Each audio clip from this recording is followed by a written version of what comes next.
Our top story, Syria looked ready to discuss Assad's resignation earlier today. At least that's what some Western media said after a Syrian official came here to Moscow to discuss the crisis. But they seized on words from Syria's Deputy Prime Minister in the wake of President Obama's military threat if the regime crosses a so-called red line.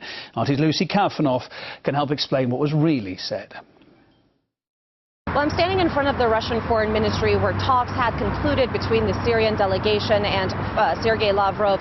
But the real story of today's talks had only just begun, and that was playing out in news headlines. I want to play to you something that the Syrian Deputy Foreign Minister had said during the talks that was grossly misinterpreted and exaggerated, in fact, in some of the news headlines.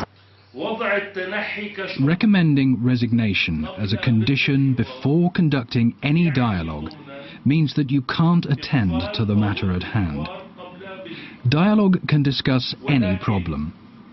We are ready to talk about anything. Even this question can be discussed.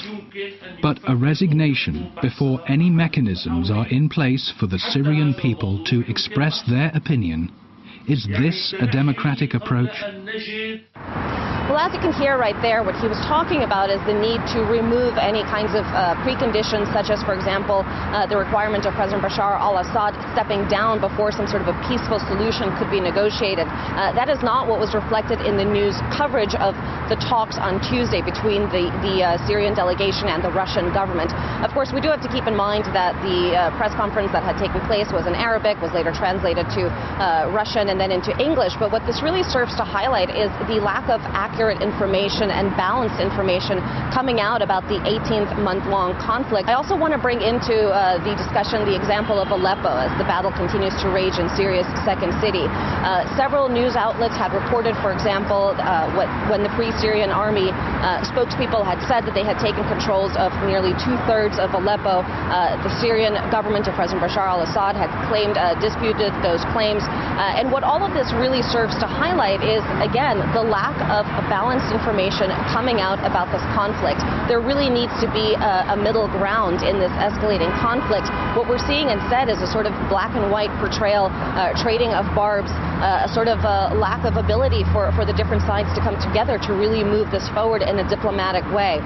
Another thing that's really not helping the potential of a peacefully negotiated solution to the crisis is some of the language that we've seen coming out of from the United States as of late. On Monday, U.S. President Barack Obama had really caused quite an international stir when he said that the movement or use of chemical or biological weapons by the government of President Bashar al-Assad could cause the U.S. to reconsider its opposition to military intervention. This, of course, goes completely against what Sergey Lavrov has been continuously calling for, which is no unilateral action by any outside power. This is a conflict that needs to be really resolved from within. Unilateral action by any country outside of this conflict will only make matters worse. The Russian foreign minister had said that it looks like there may be a willingness to discuss a potential solution to the conflict in a diplomatic manner, but many factions both within and outside of Syria did not wish to see a peaceful resolution succeed. And so it really remains to be seen whether there could be a way out of this conflict that doesn't further make this ongoing war an even worse catastrophe.